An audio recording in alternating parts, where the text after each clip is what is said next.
Hello, everyone. My name is Seewing Yee. Welcome. Today's episode is the housing market here in San Francisco Bay Area, and my special guest is my friend and fellow a licensed realtor in East Bay, San Francisco, in Fremont, and he's been buying and selling for the past 35 years, and I know him for almost 30 years now. Wow, how time has changed. By the way, I live in how time has changed, isn't that right? A little bit. Yeah, just a little bit. Yeah. So yeah, we're gym buddies, and I used to live in Fremont for 20 something years until 2 years ago, until I moved a little bit up the street in the Tri Valley. And we could dispel all the factual versus reality. We can talk about San Francisco Bay Area housing market.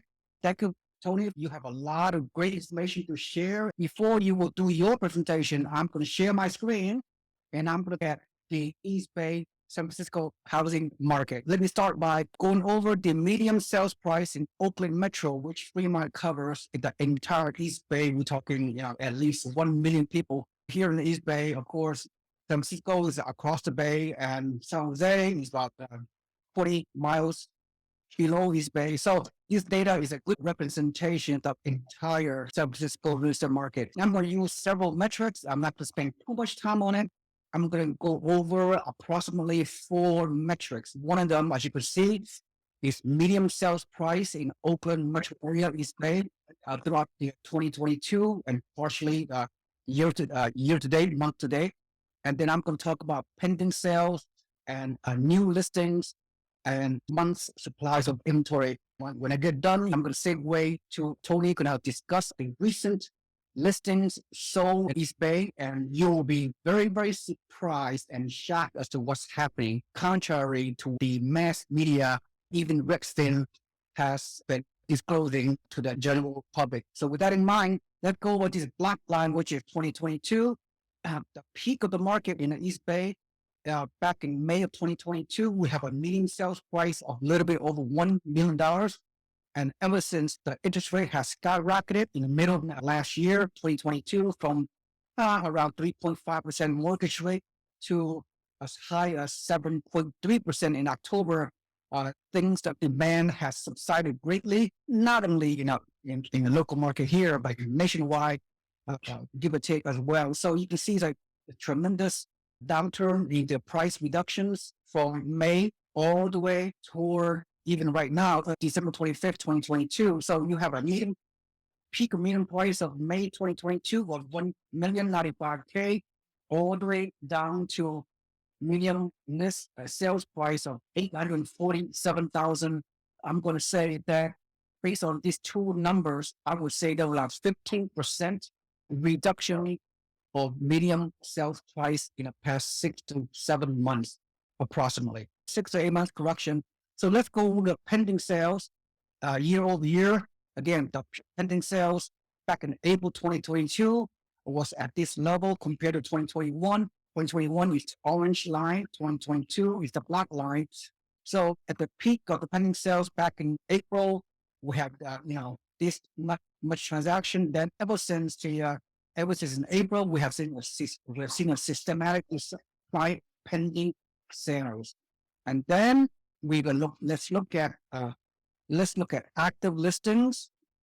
Active listings at the peak of back in August 2022, we have almost 5,000 active listings, and yes, year over year is 36% higher than 2021. So then ever since August until now, the active listings have been massively decreasing to a very, very low level, 47% higher than 2021, but still trading down. And then look at new listings.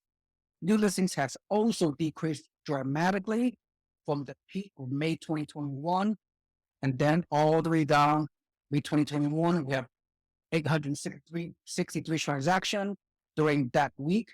Now all the way down to 41% new listings year over year, less than 20 from 2022 to 2021. And finally, let's go with the month of supply.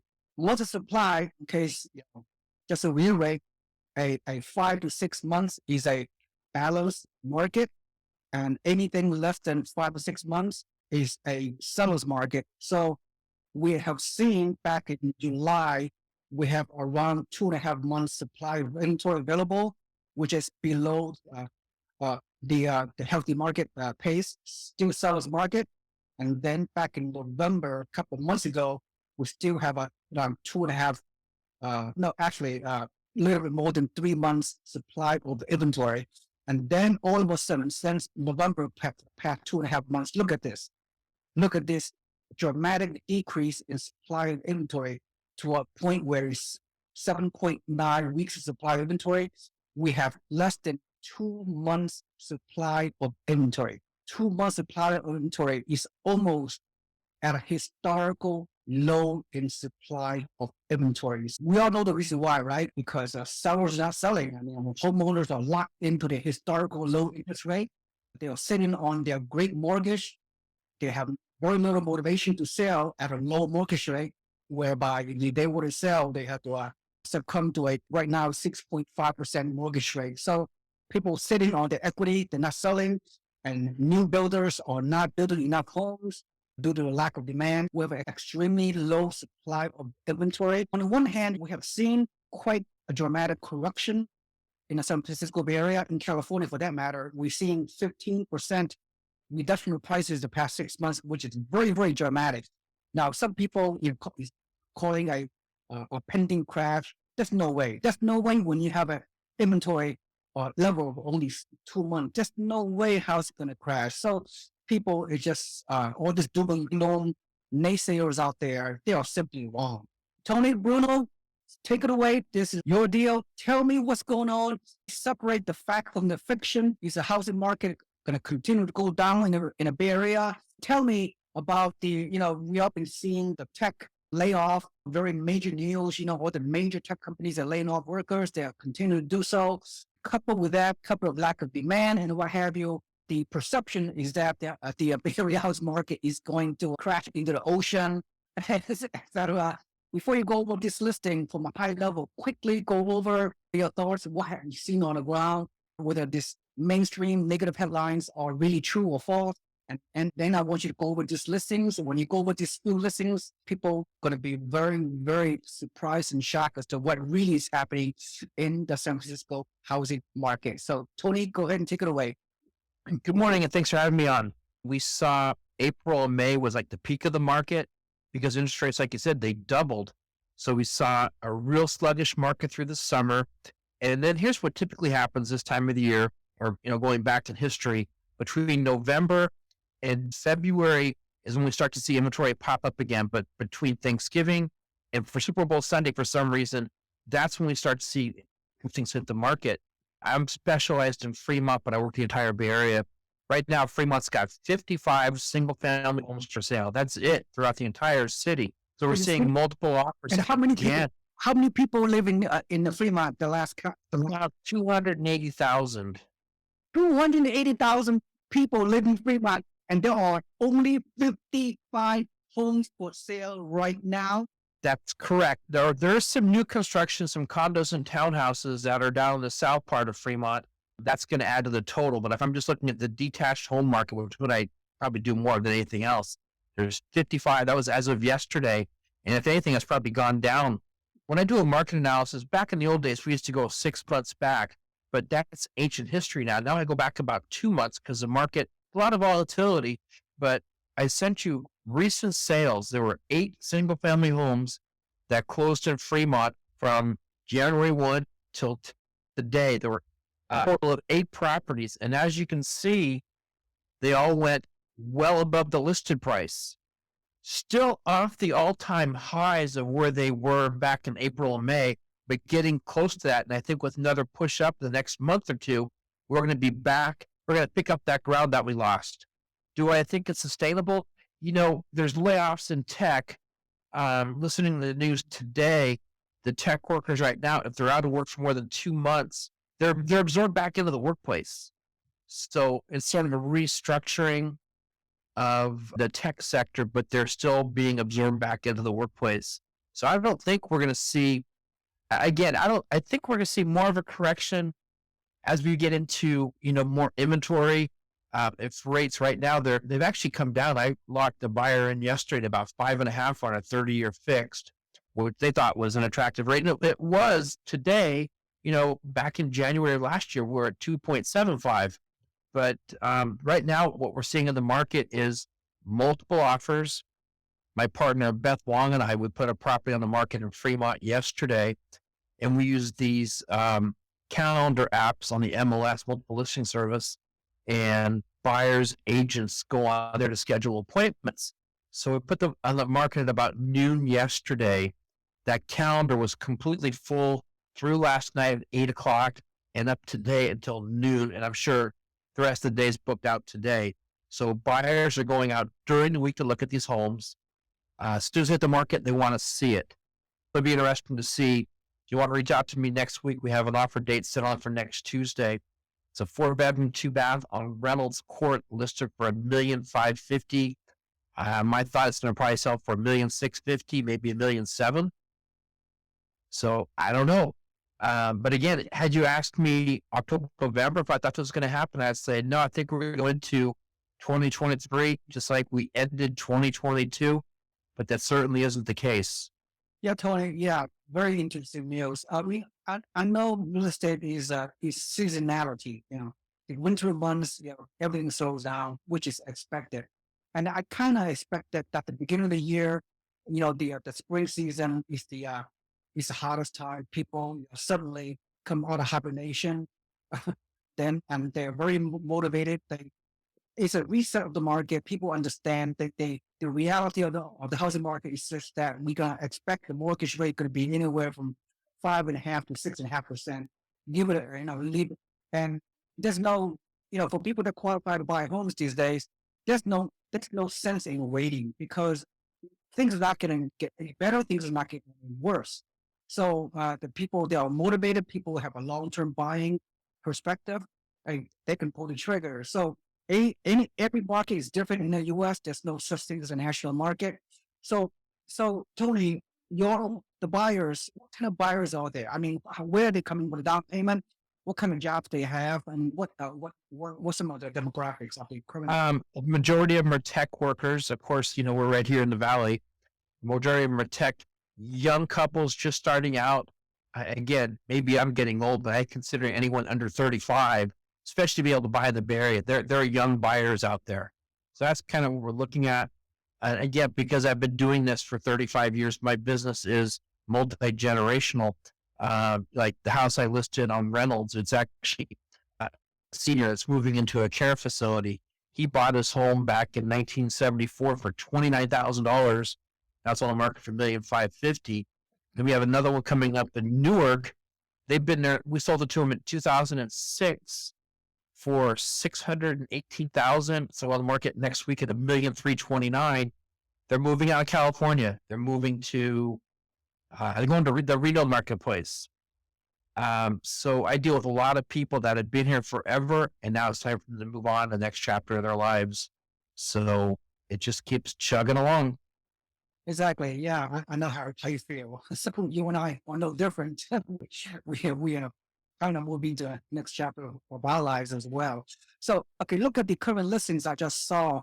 I suspect, based on the final offer is above the list price, would you conclude that if a house is priced correctly and per your help with your seller, it'll sell quickly, and it'll sell usually like 5 to 10% above the list price? Is that the listings pretty much reflect that? I don't think they're quite 5% over, but they're 2 to 3% over anyway. And again, they're all different. There was one, actually, I didn't send it because it went a little bit below, about 25,000 below, but everything else that closed was, as you can see on those numbers, $150,000 over. So it's pretty substantial. How long is this going to continue? I wish I had a crystal ball to say, it's going to continue on, but until we get more inventory, and like you mentioned earlier, a lot of people have those fixed rate mortgages below 3%. They're not going to move anytime soon unless they're going to leave the area. So I think the reduced inventory is going to keep our market shored up for the time being. Yeah. So those recent buyers, not only recent buyers. I mean, I know East California market is the most expensive housing market in the country. You and I know that over the years. So, what are the typical um, uh, homes that you sold? They putting 20% down payment, or they paying all cash? Either down payment come from their parents as a gift for the down payment, or We're seeing substantial down payments, at minimum 20% down. Again, kind of going back in history, last year, middle of the year, we were seeing contingencies in contract for finance, appraisal, sometimes even inspections. They had all contingencies in place. But this year, we're seeing the non-contingent offers again. No finance, no appraisal, nothing. Just ink our deal, or we're going to close it, or we're going to lose our deposit. So we're back to that. I kind of like more of a balanced market, but you and I both know we never see that in the Bay Area. It's always either the buyer side or the seller side. yeah. So I suspect based on year to date so far right now is halfway towards February. You know, this is a robust spring season. So you would say that if a house in a good location is priced correctly, it will most likely get 3 or 4 or 5 offers so far. Is that a good? Co- Well, I would tell you, we submitted on one of those properties that sold. There were 17 offers, and we were the second highest. And my buyer's like, "No, I'm all in. I'm not going to go any higher." I think that one sold for $1,530,000. And I think maybe now she's kind of regretting that she didn't go all in, but she's still in the hunt. wow, very interesting. Okay, so Remat, what about the based on your indirect knowledge in the other areas of the Bay Area? What about San Jose? What about in the peninsula? What about San Francisco itself? How in Oakland, higher up from Fremont? What have you seen so far in terms of Just like our weather in the Bay Area, we have microclimates. Um, Fremont, Newark, Union City, considered the Tri-City area. They're pretty solid. Again, in that order, Fremont's always been the strongest. Go up to Hayward a little bit. There's a little more play in the pricing there, but even they're still seeing the multiple offers. Actually, I don't go as far as Oakland. I do have 5 lots for sale in Oakland. Anyone wants to buy a piece of property and build their own home, give me a call.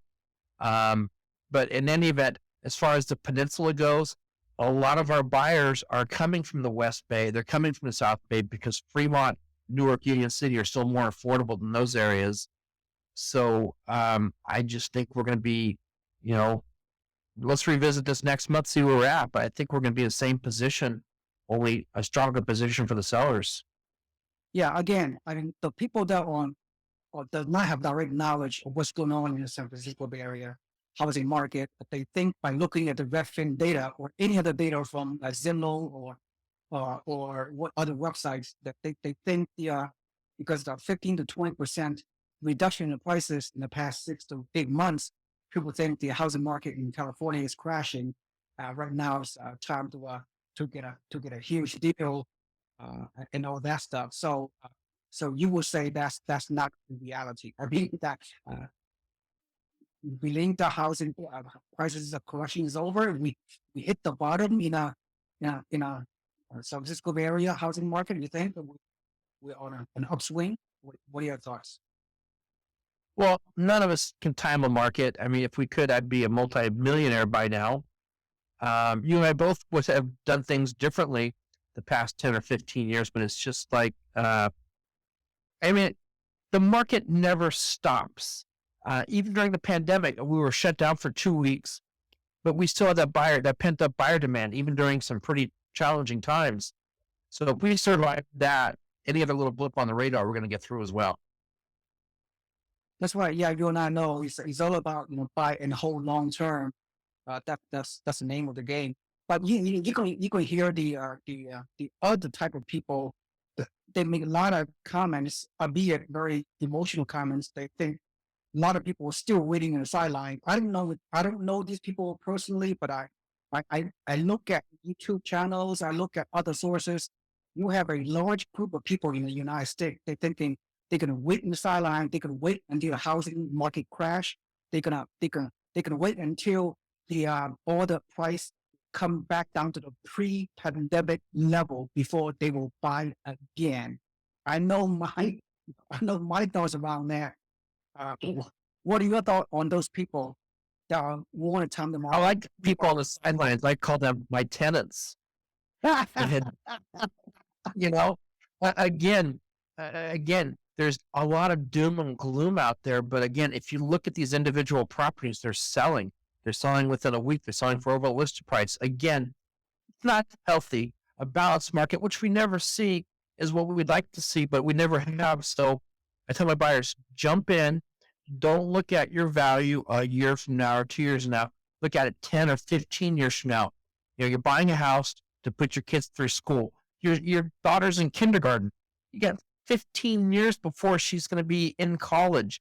You can make a ton of money between day one and 15 years out. Don't look at 2 years, 3 years. Look long term, 10 years plus. And they do very well for themselves.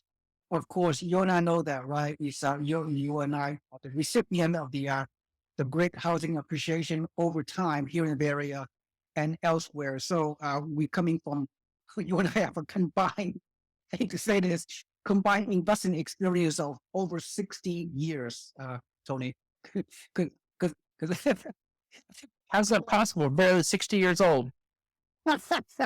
Because you and I bought my house in Fremont more than 30 years ago. I bought my second house in Fremont 25 years ago, and I have bought many other houses since then. And it's all about buying whole. Don't worry, all the naysayers, all the negative headlines, all the fear porn out there, paint such a negative picture that really paralyzed a lot of people. And you have a lot of naysayers, like I said, they're thinking they're going to buy at a pre-pandemic level. They must be out of their mind. They must be like delusional. Okay, it ain't going to happen. I've always had a positive attitude about real estate. And I think any aspect of your life, if you maintain a positive attitude, you're going to have positive outcome. If you're going to see doom and gloom everywhere you look, well, that's what you're going to get. So I'm the optimist. I'm always, and I'm the cheerleader. I'm trying to get those people off the sidelines, and some of them listen, some of them don't. But again, the ones that don't direct for me, I have no problem with that. Yeah, that's right. They could be our tenants. They could be our renters. That's people stay in the sidelines forever. Anyway, so Tony Bruno, thank you so much. You are a local licensed realtor in California and specifically in the East Bay. Yeah, and so any before I let you go, any last any recap, any summarize? Just do what's best for you at that time. There's never a good time or a bad time to to buy or sell real estate. It's just the time you want to do it. Go out, do it, and enjoy it. If you want a fun experience, give me a call and I'll walk you through it. Be more than happy to help anyone out there. Yeah, great, Tony. I know I'm gonna document your contact information, but verbally tell people how they can reach out to you. Anyway. Well, I've been in the same office for 35 years. I'm with Coldwell Banker Real Estate. My office line is 510-608-7626. And my cell phone is 510-853-3849. I answer my phones from 3 a.m. until 7 p.m. 7 days a week. Very good, Tony. Thank you so much, my friend, a outstanding realtor, and welcome to have you come on as often as necessary to give us a housing update in San Francisco housing market area. Thank you so much, Mr. Tony Bruno. Thank you so much. Thank you, Seewing. Have a nice day. Bye-bye. Bye-bye.